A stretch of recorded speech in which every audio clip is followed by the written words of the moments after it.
आज हम बात करेंगे ओबीलिया के जीवन चक्र के बारे में।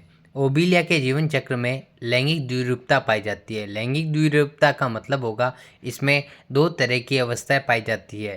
पहली अवस्था होती है मेडूसा और दूसरी होती है पॉलिप। मेडूसा अवस्था होती है वह छत्राकार या छतरी के समान होती है और यह लैंगिक अवस्था होती है, जबकि पॉलिप अवस्था एक बेलनाकार अवस्था होती है और यह अलैंगिक अवस्था होती है।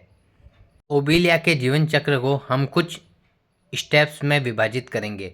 पहला स्टेप होगा मेडूसा का मुक्त होना। ओबीलिया की बॉडी से बडिंग की प्रक्रिया द्वारा छोटे छोटे मेडूसा बनते हैं जो कि पानी में मुक्त हो जाते हैं। दूसरी अवस्था होगी निषेचन की अवस्था। जब मेडूसा पानी में मुक्त हो जाते हैं तो इनके अंदर दो तरह के मेडूसा बनते हैं, एक नर मेडूसा और दूसरा मादा मेडूसा।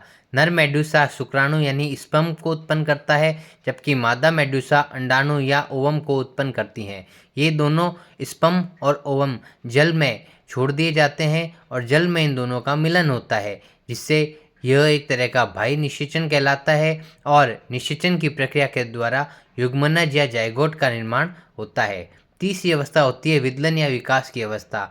जब जाइगोट में होलोब्लास्टिक मतलब पूर्ण विभाजन होता है तो एक गोल गेंद जैसी संरचना का निर्माण होता है, जिसे हम मोरूला कहते हैं।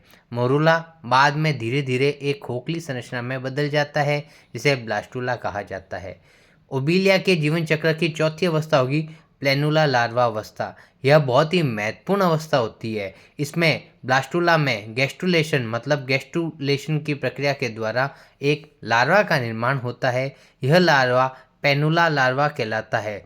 यह लार्वा स्वतंत्र रूप से जल में तैरता रहता है क्योंकि इसके शरीर पर सीलिया पाए जाते हैं। कुछ समय तक तैरने के साथ यह भोजन की तलाश भी करता है। ओबीलिया के जीवन की अगली अवस्था होती है कायांतरण की अवस्था। कुछ समय तक जो प्लेनुला लार्वा होता है वो सीलिया के द्वारा पानी में तैरता है, लेकिन थोड़े समय पश्चात वह अपने सीलिया को खो देता है और समुद्र के तल में किसी ठोस चट्टान से चिपक जाता है। अब यह पॉलिप अवस्था में विकसित हो जाता है। अगली अवस्था होती है नई कॉलोनी के निर्माण की अवस्था। यहाँ पर जो नए पॉलिप हैं वो विकसित होकर अलैंगिक जनन करना शुरू कर देते हैं और ओबीलिया के शरीर पर नई नई शाखाएं बनना शुरू हो जाती है। इस प्रकार एक पूर्ण ओबीलिया की कॉलोनी का निर्माण होता है। इस तरह से ओबीलिया का जीवन चक्र संपन्न होता है।